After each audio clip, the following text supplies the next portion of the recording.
Hi hello dears, എല്ലാ മക്കൾക്കും എജ്യുമേറ്റിൻ്റെ ഇന്നത്തെ ക്ലാസ്സിലേക്ക് സ്വാഗതം. ഇന്നത്തെ ക്ലാസ്സിൽ നമ്മൾ നോക്കാനായിട്ട് പോകുന്നത് 7ാം ക്ലാസ്സിലെ മക്കളുടെ സാമൂഹ്യശാസ്ത്രത്തിലെ 4ാമത്തെ പാഠമാണ് കേട്ടോ. അനീതിയിൽ നിന്ന് നീതിയിലേക്ക് എന്നാണ് ഈ പാഠത്തിൻ്റെ പേര്. ക്ലാസ്സിലേക്ക് കടക്കുന്നതിന് മുന്നേയായി ചാനൽ ആദ്യമായി കാണുന്നവരാണെങ്കിൽ ഒന്ന് സബ്സ്ക്രൈബ് ചെയ്ത് സപ്പോർട്ട് ചെയ്യാൻ മറക്കരുത്. അതുപോലെ വീഡിയോ നിങ്ങളുടെ കൂട്ടുകാരിലേക്ക് കൂടെ ഒന്ന് ഷെയർ ചെയ്ത് കൊടുക്കുകയും വേണേ. നിങ്ങൾക്ക് ആവശ്യമുള്ള 7ാം ക്ലാസ്സിലെ എല്ലാ വിഷയങ്ങളുടെയും വീഡിയോസ് STD7 ഓൾ സബ്ജക്ട്സ് എന്നുള്ള പ്ലേലിസ്റ്റ് ലഭ്യമാണ്. ഇനി സാമൂഹ്യശാസ്ത്രത്തിൻ്റെ ക്ലാസ്സുകൾ മാത്രം മതിയെങ്കിൽ STD7 സോഷ്യൽ സയൻസ് എന്നുള്ള പ്ലേലിസ്റ്റ് ഉണ്ട്, അതെടുത്ത് നോക്കുക. അപ്പോൾ ശരി, നമുക്ക് നേരെ ക്ലാസ്സിലേക്ക് കടക്കാം. നമുക്കിവിടെ APJ അബ്ദുൽ കലാമിൻ്റെ അദ്ദേഹം പറയുന്ന ഒരു ചെറിയ കാര്യം ഇവിടെ തന്നിട്ടുണ്ട്. നോക്കൂ. ഞാൻ രാമേശ്വരം എലിമെൻ്ററി സ്കൂളിൽ 5ാം ക്ലാസ്സിൽ പഠിക്കുമ്പോൾ ഒരു ദിവസം പുതിയൊരു അധ്യാപകൻ ക്ലാസ്സിൽ വന്നു. ഒരു മുസ്ലിമാണെന്ന് തിരിച്ചറിയും വിധം തൊപ്പി ധരിച്ചിരുന്ന ഞാൻ മുൻനിരയിൽ പൂണൂലിട്ട രാമനാഥ ശാസ്ത്രിയുടെ തൊട്ടടുത്താണ് പതിവായി ഇരുന്നിരുന്നത്. ഹൈന്ദവ പുരോഹിതന്റെ പുത്രൻ മുസ്ലിം ബാലനോടൊപ്പം ഇരിക്കുന്നത് ഉൾക്കൊള്ളാൻ ആ അധ്യാപകന് കഴിഞ്ഞില്ല. താൻ മനസ്സിലാക്കിയിരുന്ന സാമൂഹിക ക്രമമനുസരിച്ച് എന്നോട് എഴുന്നേറ്റ് പോയി പിൻനിരയിലിരിക്കാൻ അദ്ദേഹം ആവശ്യപ്പെട്ടു. എനിക്ക് വലിയ ദുഃഖം തോന്നി. രാമനാഥ ശാസ്ത്രിയും സങ്കടപ്പെട്ടു. പിൻനിരയിലെ ഇരിപ്പിടത്തിലേക്ക് ഞാൻ മാറിയപ്പോൾ വിതുമ്പിക്കരയുന്ന അദ്ദേഹത്തിൻ്റെ മുഖം എൻ്റെ മനസ്സിൽ മായാത്ത മുദ്രയായി. സ്കൂൾ വിട്ട് വീട്ടിൽ ചെന്നപ്പോൾ ഞങ്ങൾ ഇരുവരും മാതാപിതാക്കളോട് ഈ സംഭവത്തെക്കുറിച്ച് പറയുകയുണ്ടായി. ലക്ഷ്മണ ശാസ്ത്രി ആ അധ്യാപകനെ വിളിപ്പിച്ചു. എന്നിട്ട് ഞങ്ങളുടെ സാന്നിധ്യത്തിൽ തന്നെ നിഷ്കളങ്കരായ കുട്ടികളുടെ മനസ്സിൽ സാമൂഹിക അസമത്വത്തിൻ്റെയും അസഹിഷ്ണുതയുടെയും വിഷം പരത്തരുതെന്ന് പറയുകയുണ്ടായി. തൻ്റെ തെറ്റായ പ്രവൃത്തിയിൽ ആ അധ്യാപകൻ ഖേദിച്ചെന്ന് മാത്രമല്ല, ലക്ഷ്മണശാസ്ത്രി നൽകിയ ശക്തമായ സന്ദേശത്തിൻ്റെ ചൈതന്യം വഴി ആത്യന്തികമായി പരിവർത്തനപ്പെടുകയുമുണ്ടായി. അത് APJ അബ്ദുൽ കലാമിൻ്റെ ആത്മകഥയായ അഗ്നിച്ചിറകുകളിൽ നിന്നുള്ളൊരു ഭാഗമാണ് കേട്ടോ ഇത്. ഇന്ത്യൻ രാഷ്ട്രപതിയായിരുന്ന ഡോക്ടർ APJ അബ്ദുൽ കലാമിൻ്റെ കുട്ടിക്കാലത്തെ ഒരു അനുഭവം പരിചയപ്പെട്ടല്ലോ.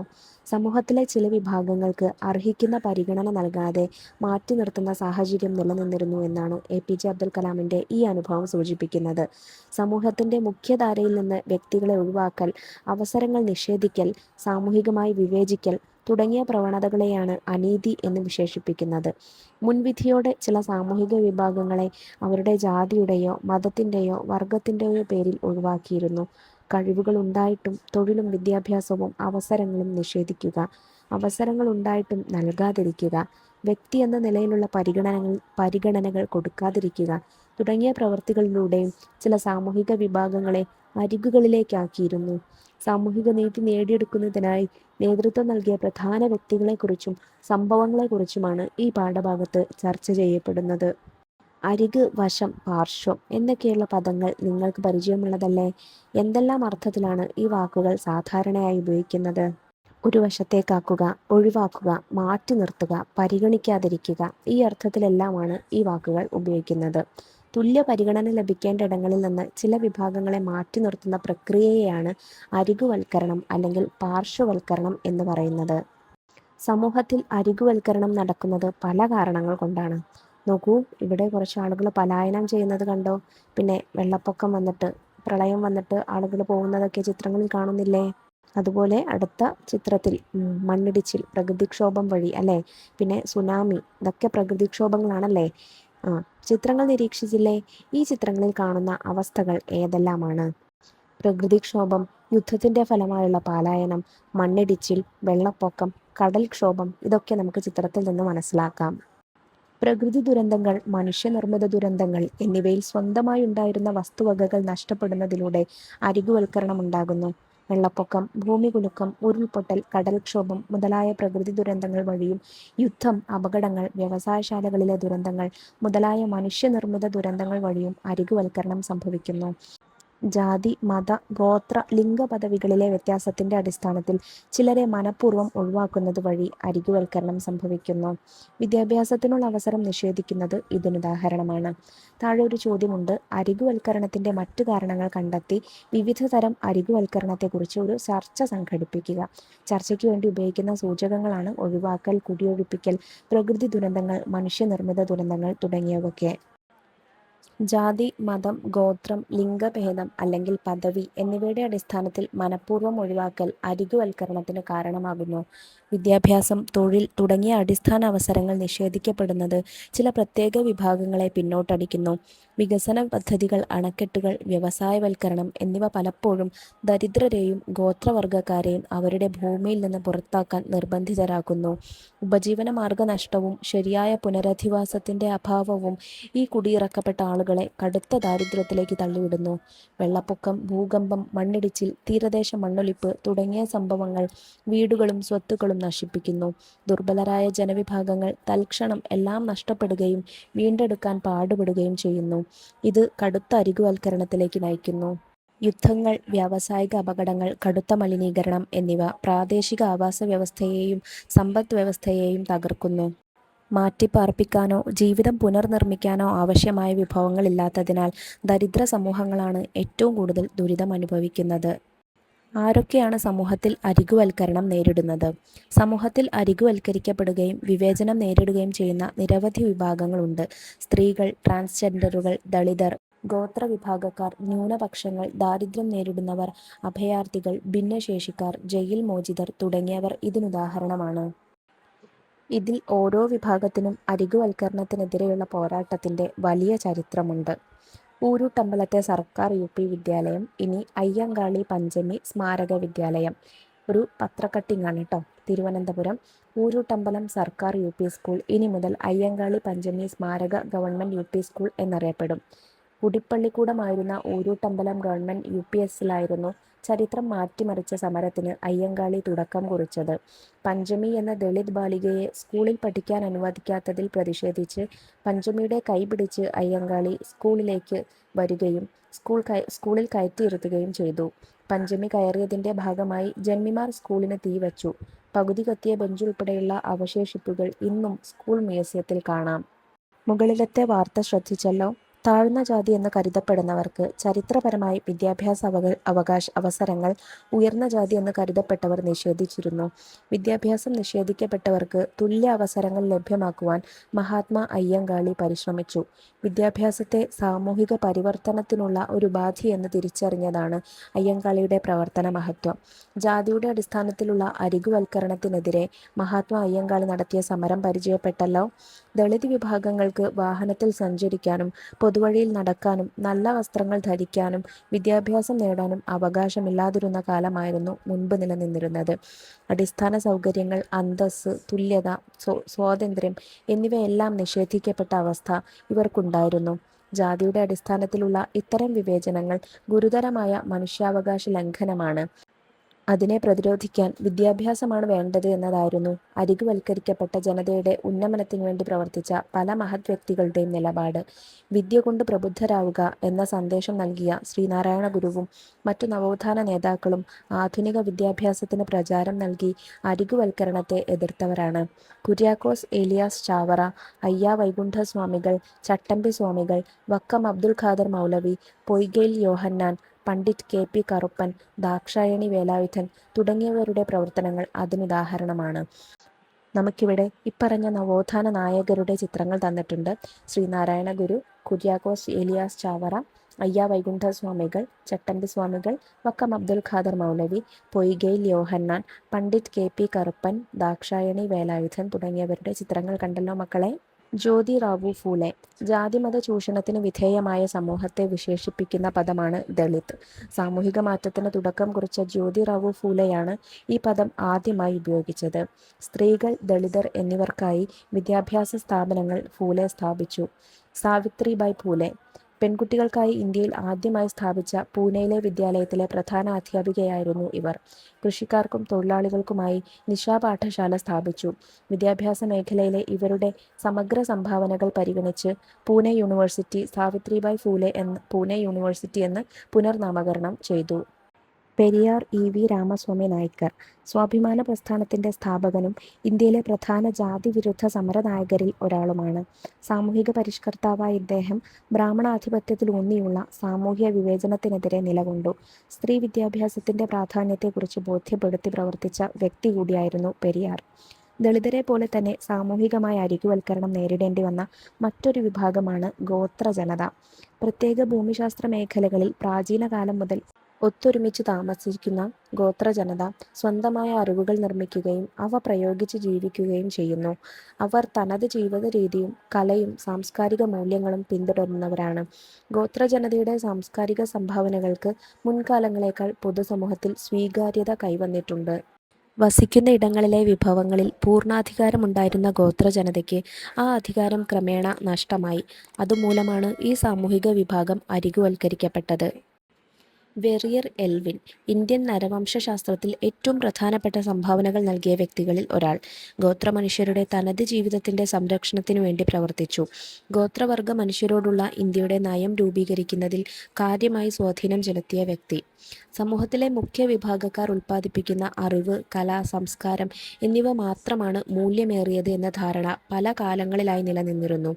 എന്നാൽ കല, ഭാഷ, സാഹിത്യം, വൈദ്യം, കൃഷി തുടങ്ങിയ മേഖലകളിൽ പ്രകൃതിയെ അടുത്തറിഞ്ഞു നേടിയ മികച്ച വിജ്ഞാനവും നാട്ടറിവും സ്വന്തമായി ഉള്ളവരാണ് ഗോത്രജനത. തനതായ സംഗീത പാരമ്പര്യമുള്ള നിരവധി ഗോത്രവിഭാഗക്കാരുണ്ട്. ഡോക്ടർ എ അയ്യപ്പൻ തൃശ്ശൂർ ജില്ലയിലെ പവറട്ടിയിൽ 1905 ഫെബ്രുവരി 5-നാണ് അയ്യപ്പൻ്റെ ജനനം. ഇന്ത്യൻ സംസ്കാരങ്ങളെക്കുറിച്ച് പഠിച്ച പ്രമുഖ നരവംശ ശാസ്ത്രജ്ഞനാണ്. ലണ്ടൻ സ്കൂൾ ഓഫ് എക്കണോമിക്സിൽ നിന്ന് മലിനോവ്സ്കിയുടെയും റെയ്മണ്ട് ഫ്രിത്തിൻ്റെയും കീഴിൽ ഗവേഷണ പഠനം പൂർത്തിയാക്കി. കേരളത്തിലെ ഈഴവ ഗോത്ര സമുദായങ്ങളെക്കുറിച്ചുള്ള പഠനത്തിന് സമഗ്ര സംഭാവനകൾ നൽകി. നഞ്ചിയമ്മ പാലക്കാട് ജില്ലയിലെ അട്ടപ്പാടിയിലെ ഇരുള വിഭാഗത്തിൽ നിന്നുള്ള നഞ്ചിയമ്മയ്ക്കായിരുന്നു 2020 രാജ്യത്തെ മികച്ച ഗായികയ്ക്കുള്ള ദേശീയ ചലച്ചിത്ര പുരസ്കാരം ലഭിച്ചത്. ഗോത്രവിഭാഗത്തിൽ നിന്ന് ഈ പുരസ്കാരം നേടുന്ന ആദ്യത്തെയാളാണ് നഞ്ചിയമ്മ. കളക്കാത്ത സന്തനമേറെ വെഗുവോക പുത്തിരിക്കോ എന്ന് തുടങ്ങുന്ന ഗാനമായിരുന്നു നഞ്ചിയമ്മ ആലപിച്ചത്. ഇത് മക്കളെ കേട്ടിട്ടുണ്ടായിരിക്കും അല്ലേ? അയ്യപ്പനും കോശിയും എന്നുള്ള സിനിമയിൽ നിന്നുള്ള ഒരു ഗാനമാണ്. വൈവിധ്യമാർന്ന വാദ്യോപകരണങ്ങൾ നിർമ്മിച്ച് ഉപയോഗിക്കുന്നതിനുള്ള ശേഷിയും അവർക്കുണ്ട്. ഗോത്രജീവിതവുമായി ബന്ധപ്പെട്ട ചില ചിത്രങ്ങൾ ശ്രദ്ധിക്കൂ. പെറെ, തുടി, നാട്ടിപണി, ദവിൽ തുടങ്ങിയിട്ടുള്ള ഉപകരണങ്ങൾ, ചില വാദ്യോപകരണങ്ങൾ കണ്ടോ.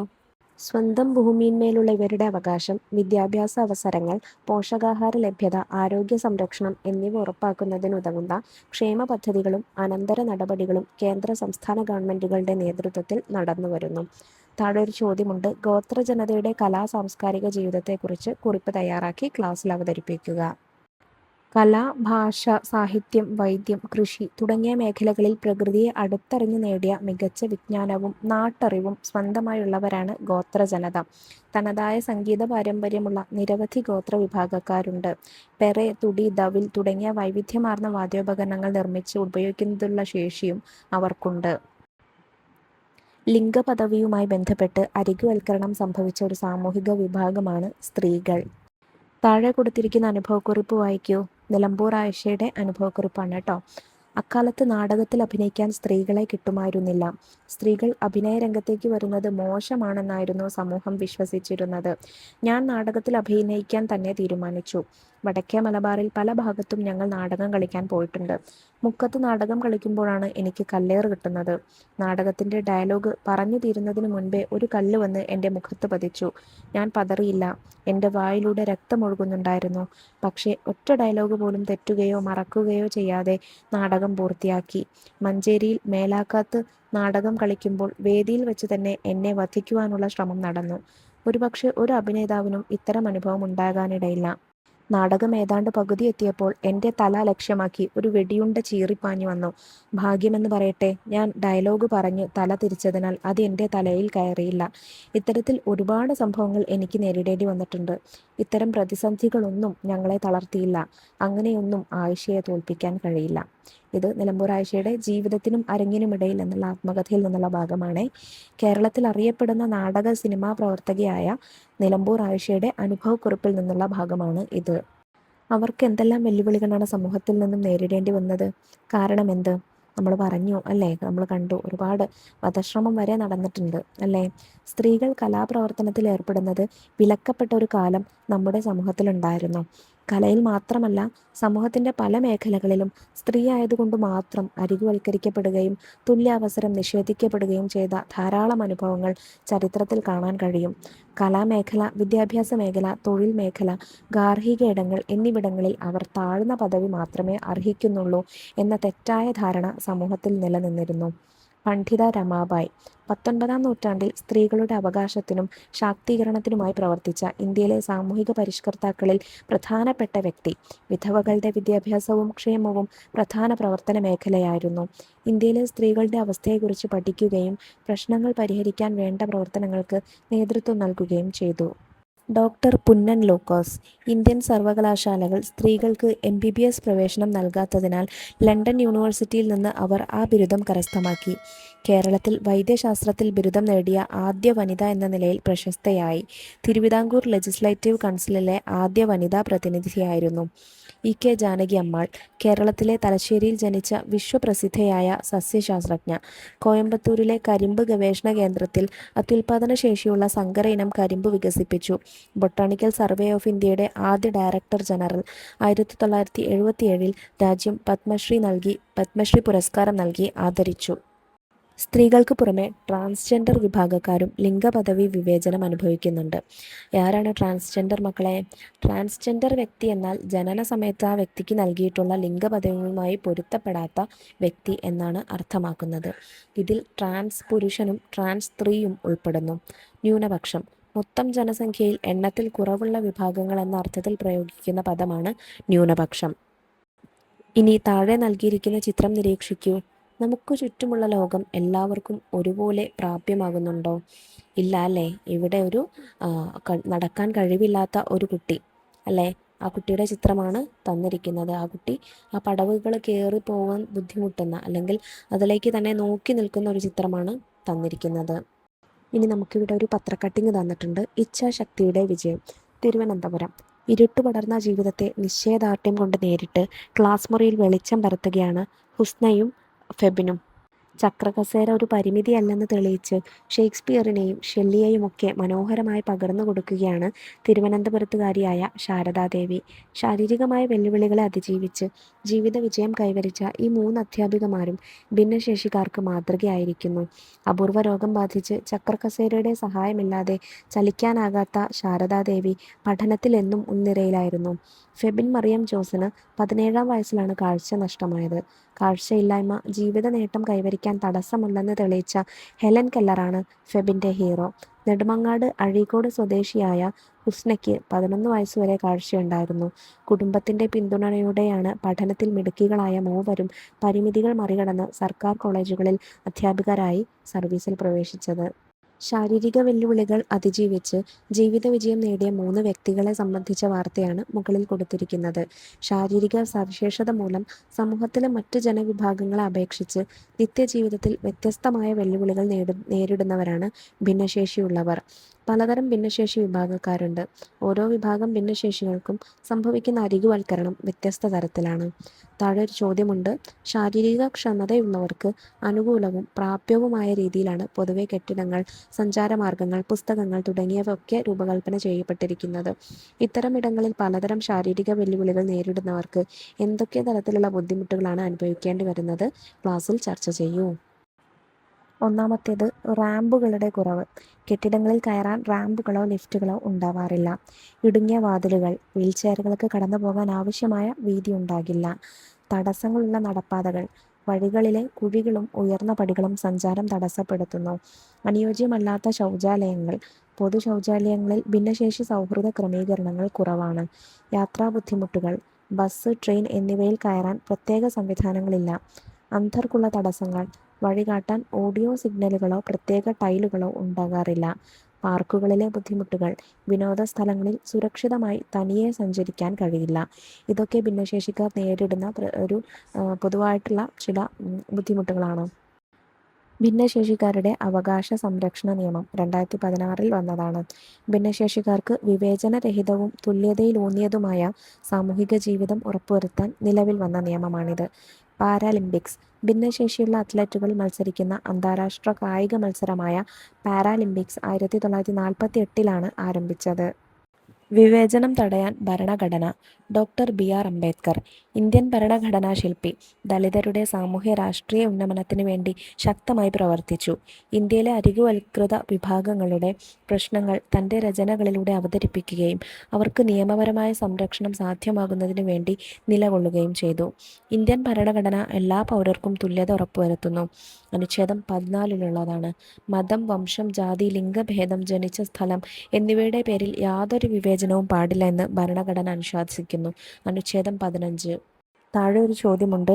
എന്തുകൊണ്ടാവാം നമ്മുടെ ഭരണഘടന വിവേചനങ്ങളെ പൂർണ്ണമായും നിരോധിച്ചത്? വിവേചനങ്ങൾ സാമൂഹിക പുരോഗതിയെ തടസ്സപ്പെടുത്തുന്നു, സാമ്പത്തിക അസമത്വം സൃഷ്ടിക്കുന്നു, സുരക്ഷിതമായ ഭൗതിക സാഹചര്യങ്ങൾ നിഷേധിക്കുന്നു, അവസരങ്ങൾ നിഷേധിക്കുന്നു, തുല്യ പരിഗണന നിഷേധിക്കുന്നു, ലിംഗവിവേചനം സൃഷ്ടിക്കുന്നു.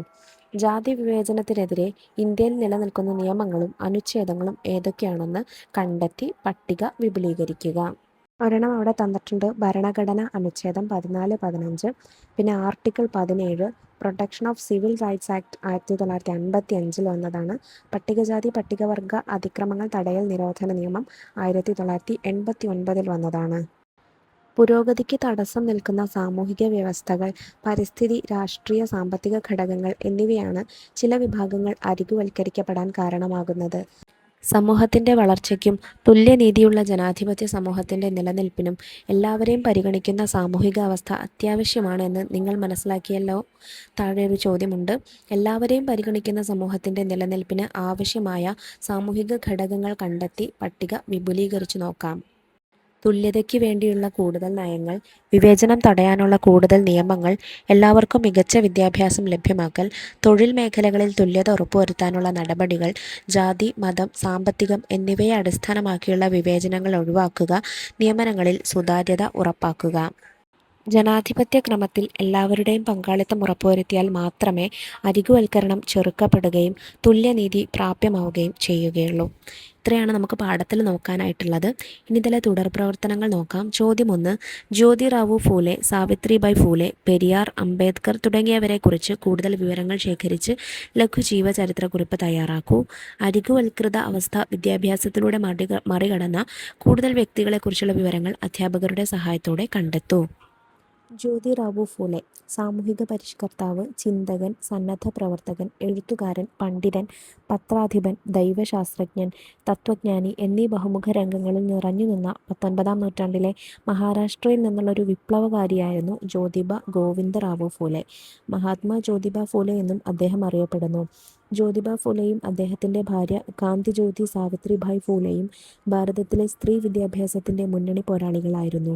വിദ്യാഭ്യാസം, കൃഷി എന്നീ രംഗത്തും ജാതി വ്യവസ്ഥ ഇല്ലാതാക്കുന്നതിലും സ്ത്രീജനങ്ങളുടെയും പ്രത്യേകിച്ച് വിധവകളായവരുടെ ഉന്നതിക്കായും തൊട്ടുകൂടായ്മ നിർമ്മാർജ്ജനം ചെയ്യുന്നതിലും ജ്യോതിറാവു ഫൂലെയുടെ പ്രവർത്തനങ്ങൾ നിർണായക സ്വാധീനം ചെലുത്തി.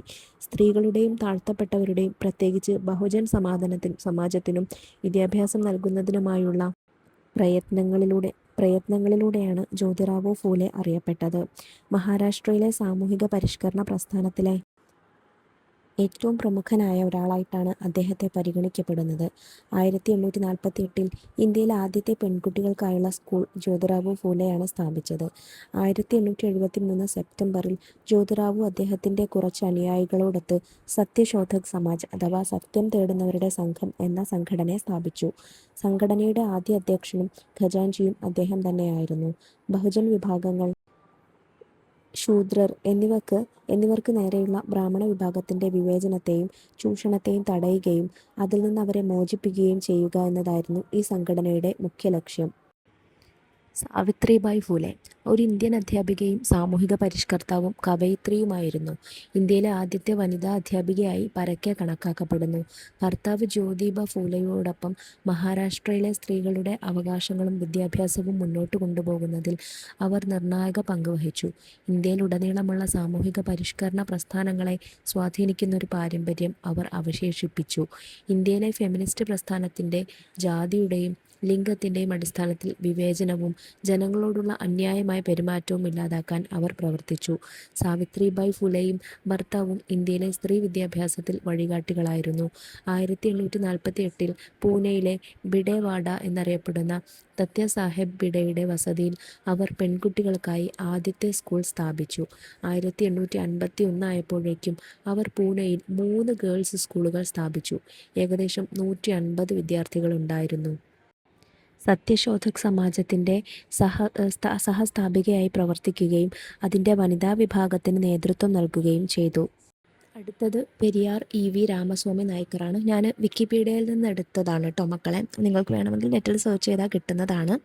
സാമൂഹ്യ പരിഷ്കർത്താവായ ഇ.വി. രാമസ്വാമി 1879 സെപ്റ്റംബർ 17 ഈ റോഡിൽ ജനിച്ചു. യുക്തിവാദിയായ അദ്ദേഹം വിദ്യാഭ്യാസാനന്തരം സാമൂഹ്യ പ്രവർത്തകനായി. പെരിയാർ എന്നു പേരുള്ള അദ്ദേഹം ദ്രാവിഡ കഴകം രൂപവൽക്കരിക്കുന്നതിൽ CN അണ്ണാദുരൈയോടൊപ്പം മുൻനിരയിൽ തന്നെ നിന്നു. പെരിയാർ യുക്തിവാദ പ്രചാരണത്തിൽ തമിഴ്നാട്ടിൽ പ്രഭാഷണങ്ങൾ നടത്തി. ജാതിക്കെതിരെയും ബ്രാഹ്മണ മേധാവിത്വത്തിനെതിരെയുമുള്ള പ്രചാരണങ്ങളും സിദ്ധാന്തങ്ങളും തമിഴ് ജനതയെ വളരെയധികം സ്വാധീനിച്ചു. ഹിന്ദി ഭാഷയ്ക്കെതിരെയും ഉത്തരേന്ത്യൻ മേധാവിത്വത്തിനെതിരെയും നിരവധി സമരങ്ങൾ സംഘടിപ്പിച്ചു. അടുത്തത് BR അംബേദ്കർ ആണ്. ഭീംറാവു റാംജി അംബേദ്കർ ഒരു ഇന്ത്യൻ നിയമജ്ഞൻ, സാമ്പത്തിക ശാസ്ത്രജ്ഞൻ, സാമൂഹിക പരിഷ്കർത്താവ്, രാഷ്ട്രീയക്കാരൻ എന്നിവയായിരുന്നു. ഇന്ത്യൻ ഭരണഘടനാ അസംബ്ലിയുടെ ചർച്ചകളെയും സർ ബനഗൽ നർസിംഗ് റാവുവിൻ്റെ ആദ്യ കരടിനെയും അടിസ്ഥാനമാക്കി ഇന്ത്യൻ ഭരണഘടന തയ്യാറാക്കിയ കമ്മിറ്റിയുടെ അധ്യക്ഷനായിരുന്നു അദ്ദേഹം. ജവഹർലാൽ നെഹ്റുവിൻ്റെ ആദ്യ മന്ത്രിസഭയിൽ അംബേദ്കർ നിയമ നീതി മന്ത്രിയായി സേവനമനുഷ്ഠിച്ചു. പിന്നീട് അദ്ദേഹം ഹിന്ദുമതം ഉപേക്ഷിച്ച് ബുദ്ധമതത്തിലേക്ക് പരിവർത്തനം ചെയ്തു. ഇത് ദളിത് ബുദ്ധമത പ്രസ്ഥാനത്തിന് പ്രചോദനമായി. ബോംബെ സർവകലാശാലയിലെ എൻഫിൽസ്റ്റോൺ കോളേജിൽ നിന്ന് ബിരുദം നേടിയ ശേഷം അംബേദ്കർ കൊളംബിയ സർവകലാശാലയിലും ലണ്ടൻ സ്കൂൾ ഓഫ് എക്കണോമിക്സിലും സാമ്പത്തിക ശാസ്ത്രം പഠിക്കുകയും യഥാക്രമം 1927ലും 1923ലും ഡോക്ടറേറ്റ് നേടുകയും ചെയ്തു. 1920കളിൽ ഈ 2 സ്ഥാപനങ്ങളിൽ നിന്നും ഡോക്ടറേറ്റ് നേടിയ ചുരുക്കം ചില ഇന്ത്യൻ വിദ്യാർത്ഥികളിൽ ഒരാളായിരുന്നു അദ്ദേഹം. കൊളംബിയ സർവകലാശാലയിൽ പഠിക്കുന്ന കാലത്ത് ജോൺ ഡ്യൂയിയുടെയും അദ്ദേഹത്തിൻ്റെ പ്രായോഗികതാവാദ തത്വചിന്തയുടെയും സ്വാധീനത്തിൽ അംബേദ്കർ എത്തി. ലണ്ടനിലെ ഗ്രേസ് ഇന്നിൽ നിയമത്തിലും പരിശീലനം നേടി. കരിയറിൻ്റെ ആദ്യകാലങ്ങളിൽ അദ്ദേഹം ഒരു സാമ്പത്തിക ശാസ്ത്രജ്ഞൻ, പ്രൊഫസർ, അഭിഭാഷകൻ എന്നിവരായിരുന്നു. അദ്ദേഹത്തിൻ്റെ പിൽക്കാല ജീവിതം അദ്ദേഹത്തിൻ്റെ രാഷ്ട്രീയ പ്രവർത്തനങ്ങളാൽ അടയാളപ്പെടുത്തി. വിഭജനത്തിനായുള്ള പ്രചാരണത്തിലും ചർച്ചകളിലും ജേർണലുകൾ പ്രസിദ്ധീകരിക്കുന്നതിലും ദളിതരുടെ രാഷ്ട്രീയ അവകാശങ്ങൾക്കും സാമൂഹിക സ്വാതന്ത്ര്യത്തിനും വേണ്ടി വാദിക്കുന്നതിലും ഇന്ത്യ സംസ്ഥാനത്തിൻ്റെ സ്ഥാപനത്തിന് സംഭാവന നൽകുന്നതിലും അദ്ദേഹം ഏർപ്പെട്ടു. 1956 അദ്ദേഹം ബുദ്ധമതത്തിലേക്ക് പരിവർത്തനം ചെയ്തു. ദളിതരുടെ കൂട്ടമത പരിവർത്തനങ്ങൾക്ക് തുടക്കമിട്ടു. 1990 ഇന്ത്യയിലെ പരമോന്നത സിവിലിയൻ ബഹുമതിയായ ഭാരതരത്ന മരണാനന്തരം അംബേദ്കറിന് നൽകി. അദ്ദേഹത്തിൻ്റെ അനുയായികൾ അദ്ദേഹത്തെ ആദരിക്കാൻ ജയ് ഭീം എന്ന അഭിവാദ്യം ഉപയോഗിക്കുന്നു. ബഹുമാനപ്പെട്ട പിതാവ് എന്നർത്ഥം വരുന്ന ബാബാ സാഹേബ് എന്ന ബഹുമതി നാമത്തിലും അദ്ദേഹത്തെ പരാമർശിക്കുന്നുണ്ട്. രണ്ടാമത്തെ ചോദ്യം, കാർഷിക, കലാ, സാംസ്കാരിക, ശാസ്ത്ര രംഗത്ത് ഗോത്ര ജനതയുടെ തനത് സംഭാവനകൾ കണ്ടെത്തി ഡിജിറ്റൽ ആൽബം തയ്യാറാക്കൂ. മക്കൾ ടീച്ചറുടെ സഹായത്തോടു കൂടിയിട്ട് ചെയ്തു നോക്കുക. മൂന്നാമത്തെ ചോദ്യം, ഗോത്ര ജനതയുടെ വാസസ്ഥലം സന്ദർശിച്ച് അവരുടെ സാമൂഹ്യ ജീവിതം മനസ്സിലാക്കൂ. ഈ സൂചകങ്ങൾ ഉപയോഗിക്കാം. ഏതൊക്കെയാണ്? പൂർവികരുടെ ജീവിതം, കല, കൃഷി, ഭക്ഷണം, സമകാലിക ജീവിതം. നാലാമത്തെ ചോദ്യം, വിവേചനത്തെ അതിജീവിത സ്ത്രീ അനുഭവങ്ങൾ വിവരിക്കുന്ന ജീവചരിത്രം, ആത്മകഥ, അനുഭവക്കുറിപ്പുകൾ എന്നിവ സ്കൂൾ ലൈബ്രറിയിൽ നിന്നും പരിസരത്തെ വായനശാലകളിൽ നിന്നും ശേഖരിച്ച് ക്ലാസ്സിൽ ഒരു പുസ്തക പ്രദർശനം സംഘടിപ്പിക്കൂ. ഓരോ പുസ്തകത്തെക്കുറിച്ചും ലഘുകുറിപ്പുകളും തയ്യാറാക്കുക. അതും മക്കൾ ടീച്ചറുടെ സഹായത്തോടു കൂടിയിട്ട് ചെയ്തു നോക്കുക. അഞ്ചാമത്തെ ചോദ്യം, ഭിന്നശേഷിക്കാരുടെ ക്ഷേമത്തിനായി പ്രവർത്തിക്കുന്ന വ്യക്തികളെ സ്കൂളിൽ നേരിട്ടോ ഡിജിറ്റൽ മാധ്യമങ്ങളിലൂടെയോ എത്തിച്ച് ചർച്ച സംഘടിപ്പിക്കൂ. വിവിധ മേഖലകളിൽ ഭിന്നശേഷിക്കാർ നേരിടുന്ന പ്രതിസന്ധികൾ, പരിഹാരങ്ങൾ എന്നിവ ചോദിച്ചറിയൂ. അടുത്ത ചോദ്യം, ഭിന്നശേഷിക്കാർക്ക് എല്ലാവരെയും പോലെ എല്ലായിടത്തും എത്തിപ്പെടാൻ നിലവിലെ സാഹചര്യത്തിൽ എന്തെല്ലാം മാറ്റങ്ങളാണ് ഉണ്ടാകേണ്ടത്? ഭിന്നശേഷിയുള്ള വിദ്യാർത്ഥികളുടെ ഭൗതികവും അക്കാദമികവുമായ സൗകര്യങ്ങൾ ഉന്നത നിലവാരത്തിലേക്ക് ഉയർത്താൻ ഉതകുന്ന ഒരു ലഘു പ്രൊജക്റ്റ് നിങ്ങളുടെ സ്കൂൾ പരിസരത്തെ മുൻനിർത്തി തയ്യാറാക്കി അധ്യാപകരുടെ സഹായത്തോടെ തദ്ദേശ സ്വയംഭരണ സ്ഥാപനത്തിൽ സമർപ്പിക്കും. അതിൽ നിങ്ങൾക്ക് വീൽചെയർ റാമ്പുകൾ വേണമെന്നും കൈപ്പിടികൾ വെക്കണമെന്നും അതുപോലെ ബ്രെയിൻ ലിപിയും ഓഡിയോ ലൈബ്രറിയും ശാരീരിക വെല്ലുവിളി സൗഹൃദ ശുചിമുറികൾ, ഇതൊക്കെ നിങ്ങൾക്ക് ആ പ്രൊജക്റ്റിൽ ഉൾപ്പെടുത്താം. അവസാനത്തെ ചോദ്യം, വിവേചനങ്ങളോട് എങ്ങനെയാണ് പ്രതികരിക്കേണ്ടത്? താഴെ പറയുന്ന സൂചകങ്ങളെ മുൻനിർത്തി ക്ലാസ്സിൽ ചർച്ച ചെയ്യൂ. അരികുവൽക്കരിക്കപ്പെട്ടവർ സ്വയം മുന്നോട്ട് വരണം. അരികുവൽക്കരിക്കപ്പെട്ടവരുടെ സാഹചര്യങ്ങൾ സമൂഹത്തിന്റെ കൂട്ടായ ഇടപെടലുകൾ കൊണ്ട് ഫലപ്രദമായി പരിഹരിക്കാനാവും. ഗവൺമെന്റ് സംവിധാനങ്ങൾ ഉപയോഗിച്ച് കൃത്യമായ ഇടപെടൽ നടത്താവുന്നതാണ്. കൂടുതൽ സൂചകങ്ങൾ കൂട്ടിച്ചേർക്കൂ. ബോധവൽക്കരണ ക്യാമ്പയിനുകൾ. സമത്വത്തെയും സഹാനുഭൂതിയെയും കുറിച്ച് പഠിപ്പിക്കുന്നതിനായി സ്കൂളുകളിലും സമൂഹങ്ങളിലും അവബോധ പരിപാടികൾ നടത്തുക. നിയമ നടപടി. വിവേചനപരമായ സംഭവങ്ങൾ ശരിയായ അധികാരികളെയും നിയമ സെല്ലുകളെയും അറിയിക്കുക. പിന്തുണാ ഗ്രൂപ്പുകൾ. വിവേചനത്തിനിരയായവർക്ക് അവരുടെ അനുഭവങ്ങൾ സുരക്ഷിതമായി പങ്കിടാനും സഹായം നേടാനും കഴിയുന്ന സ്കൂൾ ക്ലബ്ബുകളോ കമ്മ്യൂണിറ്റി ഗ്രൂപ്പുകളോ സൃഷ്ടിക്കുക. ഉൾക്കൊള്ളുന്ന നയങ്ങൾ. പശ്ചാത്തലം പരിഗണിക്കാതെ എല്ലാവർക്കും വിദ്യാഭ്യാസം, കായികം, സാംസ്കാരിക പ്രവർത്തനങ്ങൾ എന്നിവയിൽ തുല്യ അവസരങ്ങൾ ഉറപ്പാക്കുക. അപ്പോൾ ഇതൊക്കെ നിങ്ങൾക്ക് ചർച്ചയിൽ അതിൽ കൂട്ടിച്ചേർക്കാവുന്ന അധിക സൂചകങ്ങളാണ് കേട്ടോ. അപ്പോൾ ഇത്രയും കാര്യങ്ങളാട്ടോ മക്കളെ നമുക്ക് പാഠത്തിൽ നോക്കാനായിട്ടുള്ളത്. പറഞ്ഞ കാര്യങ്ങളൊക്കെ മക്കൾക്ക് എല്ലാവർക്കും മനസ്സിലായിട്ടുണ്ടെന്ന് വിശ്വസിക്കുന്നു. വീഡിയോ ഉപകാരപ്രദമായിട്ടുണ്ടെങ്കിൽ നിങ്ങളുടെ കൂട്ടുകാരിലേക്ക് കൂടെ ക്ലാസ് ഒന്ന് ഷെയർ ചെയ്ത് കൊടുക്കുക. അതുപോലെ 7ാം ക്ലാസ്സിലെ കൂടുതൽ ക്ലാസ്സുകൾക്ക് വേണ്ടി ചാനൽ ഒന്ന് സബ്സ്ക്രൈബ് ചെയ്ത് വയ്ക്കാം. ഇന്നത്തെ ക്ലാസ്സിനെ കുറിച്ചുള്ള അഭിപ്രായങ്ങൾ മറക്കാതെ കമൻറ്റ് ബോക്സിലൂടെ അറിയിക്കണേ. അപ്പോൾ ശരി, നമുക്ക് അടുത്ത ക്ലാസ്സിനായി വീണ്ടും കാണാം. താങ്ക്